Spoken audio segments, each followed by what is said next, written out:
What's up, you cockeyed twat waffles? I'm McStud. I'm the MexiCan. The MexiCan, that's right. Miss McStud had a hell of a day today, so she's taking this one off. So she's just chilling. But it's motherfucking Tuesday, Taco Tuesday, Titty Tuesday, Tank Tuesday, Top Me Off Tuesday, motherfucker. Tequila Tuesday for you. Definitely. That's right. Give me a cheers for that, motherfucker. That's what I'm talking about. That's what I'm talking about. Oh. Anyways, it's been an interesting day. I've had the shits for the past 2 days. It's been a goddamn mess. How'd that happen? We gotta tell them how that happened. It didn't happen the way you thinking it happened, motherfucker. You act like you used your pipe cleaner on my ass or some shit. That wasn't the case. That might be a true story, but we cannot tell. Damn, that's some fucked up shit. Anyways, so before I start, I'm going to start with the same question I ask Mr. McStud every time we do this video. How was your day, MexiCan? Oh, son of a bitch, dude. It was a fucked up day. Fucked up day? Well, it was. Let's roll right into it. Well, I caught MetLife today because I broke my hand a week ago, yesterday. Yeah. And I worked 2 days because I'm a Mexican. Mm-hmm. So Monday I went to the orthopedics, and then they put me on restrictions. I can't lift anything with the right hand. I can only lift 5 to 10 pounds on my left hand. So I took it to work. I said, "Oh well, we can't do nothing for you. You got to go home, and here's the paperwork. You got to call MetLife." So, a lot of you people that know me, y'all watch this, I believe. True. I am a worker. That's all I know. That's what I do. I work 6-7 days a week, 12-hour days. It is what it is. The fact that I can't do shit really pisses me off. And I actually busted down crying to this motherfucker about it. This is true. This sucks. I still turn wrenches, don't get me wrong. I still pull weeds. Hey, you know, like the Mexicans in the fields, pull weeds and turn the plows. That's what I did yesterday. But anyway, I still do shit, but I'm limited. And the shit that I can't do, I try to do, and I'm really slow at it. Like today, I pulled my fucking smoker in the back of my truck. It is actually right there, right now, waiting for me to get home so I can take it, unload it. And I probably ain't gonna unload it because I'm pretty tipsy and can't do it by myself. I'm a gimp. Not broke, but a gimp. And I know my limitations. But anyway. True. So, I called MetLife, and I went through automated thing. I talked to some person, and then they sent me to another person, and this motherfucker was about half goddamn retarded, dude. So, he talked, and he's like, well, let me pass you to Becky. It's like, okay, not a problem. So I'm sitting there like 5 minutes, no conversation, no nothing, no, you know how they put you on hold and got that music? None of that shit. And I was like, hello? And then the fucking phone died, or hung up, and then I got a survey call right after. So I'm like, okay, well maybe this is this chick calling me about MetLife, because I've been doing this since, last week, trying to get hold of these motherfuckers, calling them every day and shit. Mm-hmm. So, the survey calls and they're asking me questions about how pleased I was with the person I talked to, blah, blah, blah, blah, blah, blah, blah. And I gave like 2s on everything. And then they gave you that little, go ahead and leave a brief statement of why you feel this way. And my response was, the reason I gave y'all such a low score is because the last jackass that I talked to said he's going to pass me to Becky, and the phone just sat there like I was on hold, but no music or nothing. And the phone hung up, and then you motherfuckers called, and this is why I feel that I need to give y'all such a low fucking score. So I waited for this chick to call me. Never called me. About 1:30, somewhere around that area. I called back. And I talked to this chick. I can't remember her name. But she was awesome. And I ain't trying to be funny when I say this, but she had a black girl's name. Uh-huh. I know how people will be very touchy. So I wanted to try to make sure that I'm not being stupid. But she was awesome. Like, that girl was amazing. She gave me my initial interview, or she finished up my initial interview. I told her about the packet I got, and she goes, yeah, you need to call the doctor and have him sign it and fax it over to us. She goes, but hey, just so you know, your claim is being under reviewed right now. Which I'm like, y'all ain't got nothing from me. How the fuck can y'all review shit if y'all ain't got nothing? I was like, is there anything that you can do to help this along, like slow it down so that I don't get denied?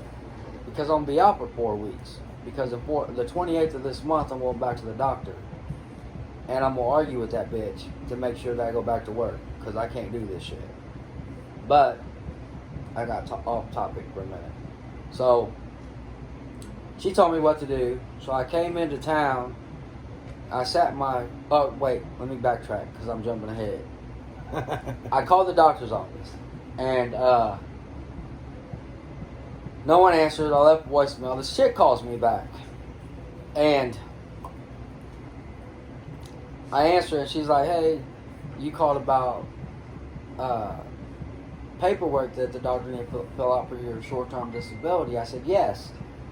She's like, well, you know you're on restrictions and you can work. I said, yes, but my job won't allow me to do that because I didn't do it at work. I did outside of work. So, like, I instantly got pissed off because I felt like this bitch was trying to say that I was lazy. Okay? I am not a lazy motherfucker. He is not lazy. I am a working motherfucker. I have responsibility 6 to 7 days a week. How many hours a day? 8, 12. I don't do 16s, but I'm going to start doing 16s. Yeah. But I do 8 to 12. Mainly 12-hour days, but I do 8s. Yeah. Not lazy. And then when I get home, I work at home too. You know what I mean? It's just...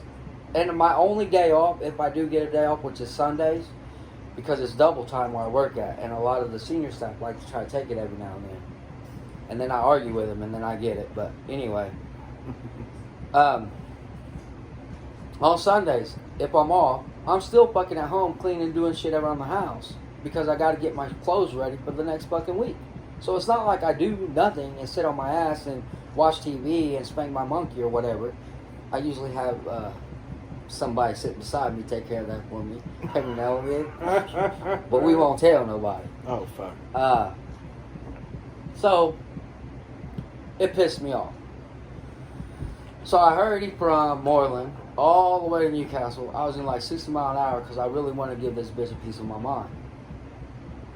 I sat in my truck for about, I don't know, maybe 10, 15, 20 minutes trying to calm down because, like, I don't know if you guys ever get upset and you can visually see what the fuck you're going to do, how you're going to do it, and how it's going to kind of play out in your mind. I had this bitch in my mind. Like, I didn't know who she was. It was just a black figure with a fucking counter and me on the other side. Because I was going to walk up in that bitch and be like, who's the motherfucking bitch to be answering the motherfucking phones? And when they look at her, I was going to be like, listen, I don't know who the fuck you think you be talking to. Now, of course, mind you, this is all in my head. I did not say this. Bitch, I don't know who the fuck you be thinking you talking to. But I ain't lazy. And the way you come across, you made me feel like I was lazy. I'm a fucking worker. Let me tell you, I don't know if you married, you got a husband, or if you got a boy. But what stands in front of you is a motherfucking man. I work sick, hurt, and in pain. I don't give a fuck. I do what I need to do. The only reason that I am not working is because my job told me no. I begged them to find me something to do. Because I'm a working motherfucker.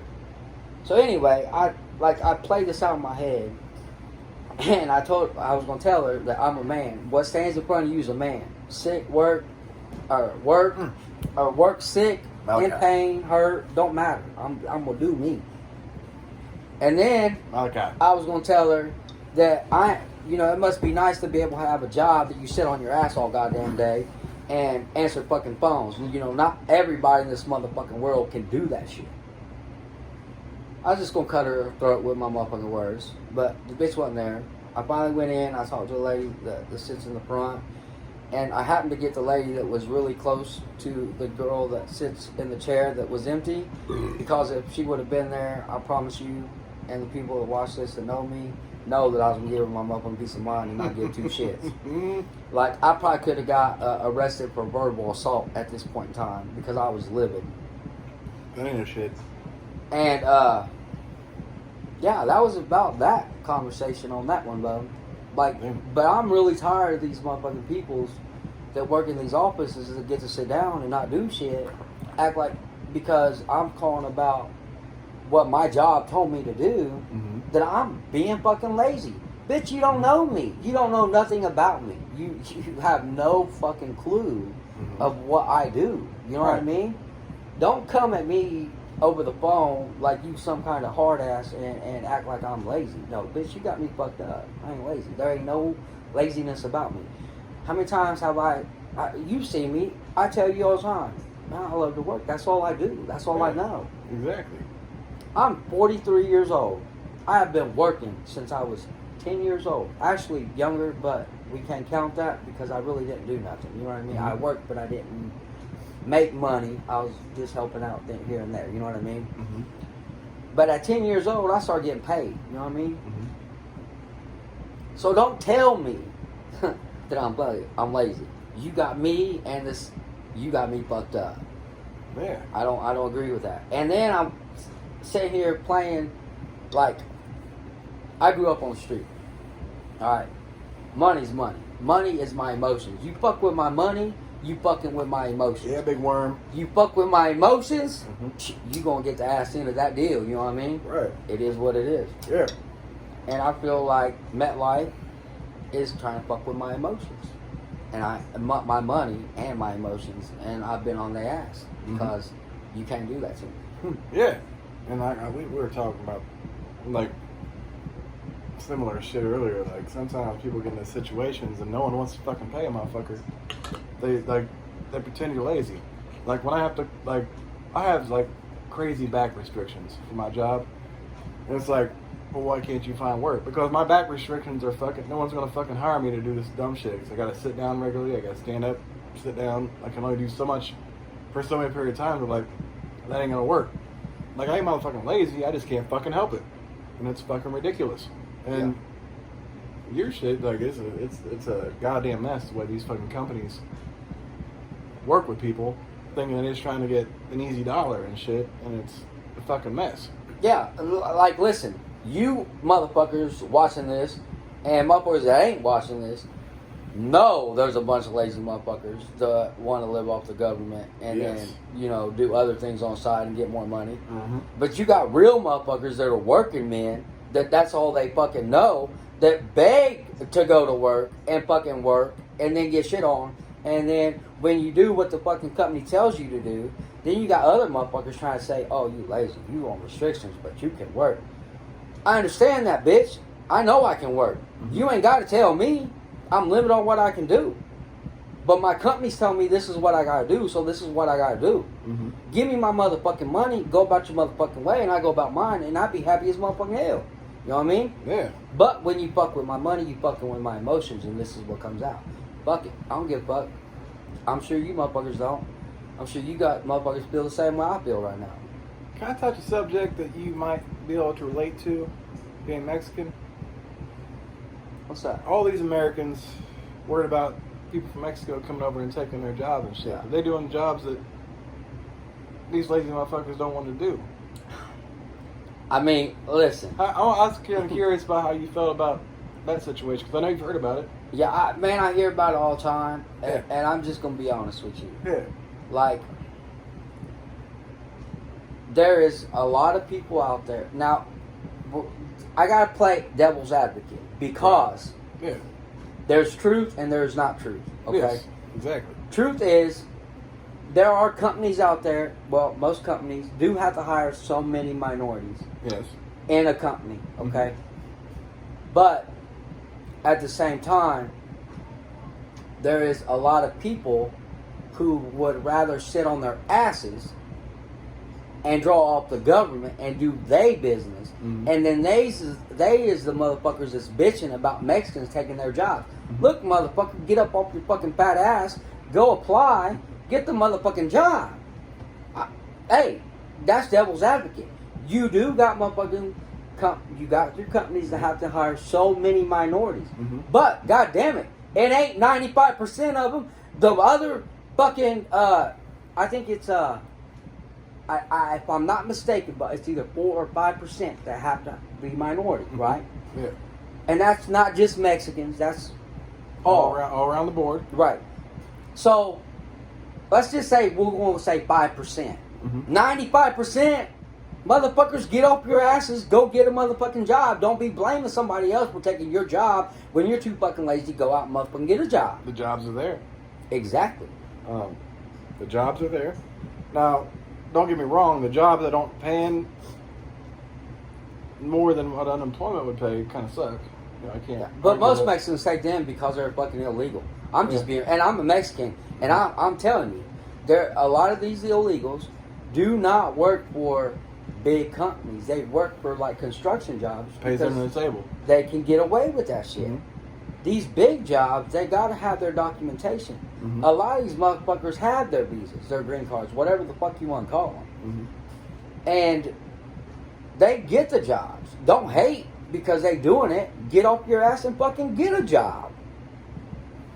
And I'm sorry, when I go out and about, Mexicans are some of the hardest motherfucking workers I've ever seen in my motherfucking life, and you are included. in that. I'm gonna say yay, but nay. Yay, as in the older generation, yes. The Mhm. young generations, they these motherfucking punk ass kids that want to go slang their shit and get that motherfucking paper just because they've been they've been taught and they're not structured. You know what I mean? Mexicans are very family oriented and also very cultured. Yes. You know what I mean? Like, I have kids. I got 4 of them. I am very fortunate to have very structured kids. But kids these days look at fast money. They see what's on TV. They see, and I'm not saying TV's a bad influence. I'm not saying the music's a bad influence.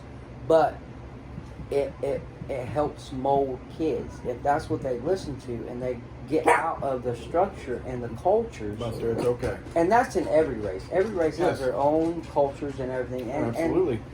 And I do genuinely believe that a lot of cultures are family oriented. But as these younger generations grow up, man, they don't have a lot of that structure or that culture because we're having kids that don't know how to raise kids, but they're trying. And there are some families, I'm not going to point fingers or say, you know, what races or anything like that, but there's families, there's kids having kids that the families don't want nothing to do with because they're ashamed of the fact. Well, listen, motherfucker, you spread your legs, you got knocked up, you raised your kid the best way you could. Now, unfortunately, you might have sheltered them or didn't explain life to them. And now they have kids of their own. Don't abandon them. Fucking bring them in and show them the way. You leaving them out in the cold and not showing them, you fucking up. Not your kids. You fucking up because you's a piece of shit. That's how I feel. That's what I'm talking about. That's why I know you'd be the perfect person to have this conversation with. So I knew you'd have something to say about that. Man, listen. Like I said, I got 2 boys, 2 girls, 4 kids. My 25-year-old, I'm sorry, got with a girl who had a child. Now, my 2 oldest kids are not mine. I raised them. They are mine. I don't give a fuck. Their dads. I mean, I don't give a fuck. They're mine. Now, I understand that I have to, one of them, because the other motherfucker I'll kill. One of them, I shouldn't have said that, I would physically hurt. The other one, I get along with. I don't agree with his, I don't agree with what he did with my oldest boy. But I always try to be humble and kosher and try to understand. Even if I can't, I try to understand. Mm-hmm. He had my son when he was young. You know what I mean? My oldest boy. Yeah. Got my old lady knocked up and shit. But he was young. So he didn't have anything to do with my son. Until my son was 6 years old and he called me dad. Then he started showing up. Oh, he didn't like that. Well, I don't really want to get into detail, you know what I mean? But yeah, me and his dad get along. I mean, we talk. We don't hang out, but we talk. Mm-hmm. But the early years, man, I really didn't care for him because of the fact how he done my oldest boy. And like I get emotional about this because it's heartbreaking. Yeah. But I've seen my boy cry a lot. And man, I wish my hand didn't hurt because I fucking hit something. But it pisses you off. It makes me angry. No, he does not have my blood running through his veins. Mm-hmm. But that is my motherfucking boy. Mm-hmm. And I'll do what I gotta do to any motherfucker. You know what I mean? The same way Miss That McStud and hurts. I, you know, we got 2 kids, blended family. I'm Yeah. the same way. They're my kids. Even Yeah. though we say your daughter, your son, whatever, that's my kid, just the same as her kid. Mm-hmm. I feel you on that. But I would take my son to go get ice cream. You know, well, like, man, I don't know how to say this.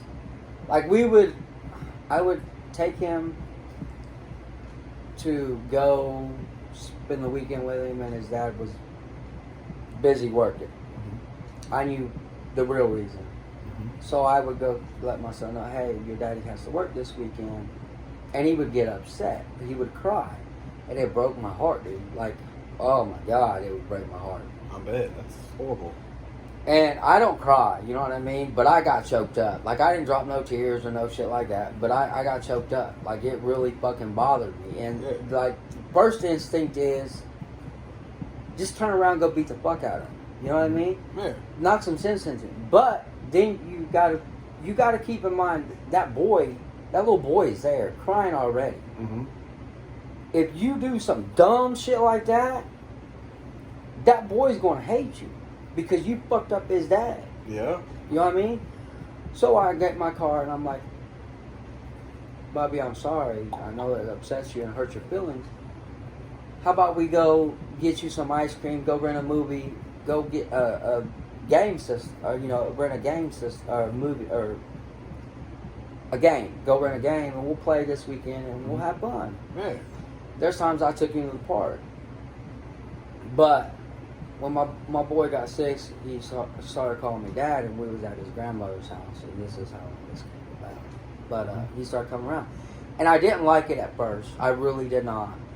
It broke my heart to see my boy go with his dad. Right. But as the years went by, it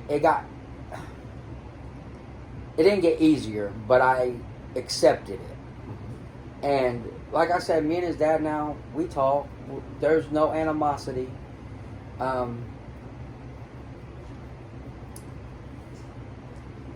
We are like, it's hard to explain, man, because you make so many sacrifices and you make so many changes in your life for your kids, Mm-hmm. that I consider him to be a friend. I know that sounds weird. I know that sounds strange because of how it was at the beginning. That happens. But like I said, I also try to understand on his dad's point. He was young. He didn't really know what to do, how to act and stuff. And I keep trying to tell myself that, you know, man, I was 18 when we first got together. I had a school and I worked job, you know what I mean? And I come home and like I was already grown, but I also had a rough upbringing. So like I grew up a lot faster. I'll tell you an example. There was and then I'll get back to this, but there was a chick where I used to work at. I was sitting at the bar one night, and that was because I worked in the kitchen and I had to load the beer in the bar. And I was sitting at the bar one night. It was after hours, and we had regulars there. She come up to me and sat beside me, and we was talking, and she goes, "How old are you?" I looked at her, and I told her, "Age ain't nothing but a number. How old do you want me to be?" That's exactly what I told her, dude. But she had been keeping an eye on me before that, you know what I'm saying? And I told her, she goes, "No, seriously, how old are you?" And I told her, I said, I was 18. No, at the time I was 17. I said, "I'm 17. She goes, "Well, you act a lot older than your age." I said, "Yeah, I'm an old soul, but I was cultured. I was raised right." Now, I didn't always do right because, you know, kids are kids and they're going to do dumb shit. But, yeah, how you raise them? You know what I'm saying? Yeah. But that was my first, like, I told her, I said, "Age ain't nothing but a number. How old do you want me to be?" Anyway, I'll say a few months later, I took her out to the reservoir and fucked her on the hood of the car. But anyway. Oh, shit. It's just one of those things, man, that, I mean, I consider him a friend now, and MexiCan. Yep. we get along, and MexiCan. we're peaceful with the whole situation. Yep. I still do have my, in the back of my head, I still do have issues about the whole, I'm not trying to contradict myself, but it's like I'm contradicting myself. Right. You have still a little bit of frustration because it's there, you know what I mean? You went through seeing this little boy cry and knowing that he really wasn't working, he was doing other things. It's still In the back of your head. yes, Yeah.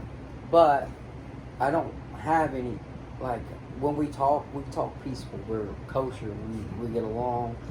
I've been to his house. I went over there and watched a UFC fight one time. Mm-hmm. Like, we're kosher. But at the same time, it's still kind of in the back of your head. But you don't think about it. You just let it rest and be done with it and then move forward. Right. And I feel that. a lot of these people, a lot of kids, and I'm trying to figure out how I can blend this all in because it's very complicated with what I've said and stuff. But at the end of the day, the parents whose kids are having kids, they should not abandon them and force them to go out on their own. They need to be, it's hard, but your parents for a reason. Mm-hmm. You need to be accepting. You may not like something, you may not agree with something, but they are still your kids, and you need to bring them in. Show them love. Show them what they need to do. You don't have to be harping on, and you need to this, you need to, no, fuck you. I have a kid now. I have to be an adult. That's what the kids are saying. Mm-hmm. You just have to show them the way. They will always ask for your advice or your help. Yes. Give that to them. And it may not be the best advice, but it's better than nothing. Don't just shun them and be like, "Oh, bye. I don't know you." You know what I mean? And then years go, and then relationships get hard, and then you want to see your grandkids because they're older. And fuck all that noise. Stop all that bullshit. Stop all that drama. Just be accepting, man. Put your fucking feelings aside. It's your motherfucking kids. Do what is right. Mm-hmm. That's what I got to say. I feel that. Oh, I got to open. Can I ask you? I want to ask you one question. Yeah. Since you MexiCan, Yeah, MexiCan. how did you get to use the word kosher, which is typically a Jewish thing? I'm just kind of curious about how you came into that. Oh, yes. Listen. Okay. I don't know where the fuck it came from, bub. Mm-hmm. I don't even know. Like, okay, I was a lot fucking younger. Mm-hmm. And I would always use the words copacetic, kosher, Old school word. cool, calm, collected. Mm-hmm. I said kosher one time, and I'm trying to think of his name, because this was like a long time ago. It might have been Josh Balfour. He's like, "What the fuck you mean kosher?" I'm like, "Man, just be fucking relaxed, cool, Chill the calm, fuck out. collected. Mm-hmm. Just be neutral." Mm-hmm. And he goes, "So what you trying to say is it's neutral?" I was like, listen, man, I just came up with this motherfucking word. I've never heard that word before. You know what I mean? Man, all I run with back in the day was black people. You know what I mean? I had a couple white friends, but they kind of stabbed me in the back, so I just kind of like hated on them. You know what I mean? But now look at us, right? But no, it was just them. It wasn't the entire race. It was just them peoples. Yeah, I feel you. And kosher was just one of the things I came up with, and it stuck, and I still use it to this day. You do? So, like, I use a lot of old school shit, but I'm an old soul. Man, we're both older. And I'm 43, but when I was like 10 years old, man, I used to run with like 25, 35-year-old motherfuckers, you know what I mean? But, and then I have you learn a lot of language from them, and they're a lot older than you. Right? Yeah. And then, like, I never heard that expression, this is nasty, but it's a true expression. Like, I know this old hillbilly. He's in his 60s. He said, like I said, I've never heard this expression, but I get it. In my head, I get it. He would say, man, I'd eat a mile of her shit to smell her fart. Never heard that before. Till this motherfucker. I was like, you say you'd eat a mile of her shit to smell her fart? He's like, yeah. I was saying, like, I ain't trying to look stupid in front of this motherfucker. Like, what does he mean by this? So I was thinking, I was like, man, this bitch must be like 1,000 grade A type shit for you to want to fucking eat a mile of her shit to smell her fart. So that's basically what I believe it means, is that you see this badass bitch that you've never seen before, top of the line grade A shit, and you would like, not reality or literally, but you would do whatever you had to do just to get around her to smell it. You know what I mean? To talk to her. Yes. So that's how I took that. Yeah, be honest, so I'd eat a mile of Miss McStud's shit to smell the fart. That's on you. That's because why I love her so much. That's how I feel about it. That's love. That is love. Because I'm telling you, I couldn't do that. Well, I would do that. Anyways, well, we got 32 minutes, but it's been a good chunk with me. No, we can still keep going. Nah, we're cool. I got to piss anyways, and make sure everything's okay. It's a good video. We can do another one another day. All right, then. Yeah. Oh, wait a minute. Hold up. I appreciate the... You let me do this whole talking, motherfucker. No, it's okay. I love it. I love it. Sometimes I like to be the interviewer. You know what I mean? Some bitch. You know, it's good. And we got a lot of good shit out there. And I appreciate that. You welcome. High five. Anyways, motherfuckers, I'm McStud. And I'm the MexiCan. In regards to Miss McStud, which we miss, we tried to get her to do it with us, but she wasn't feeling it. Anyways, we'll catch you bitches tomorrow. Deuces, bitches. Wait, I gotta give Miss McStud drunk face. Okay.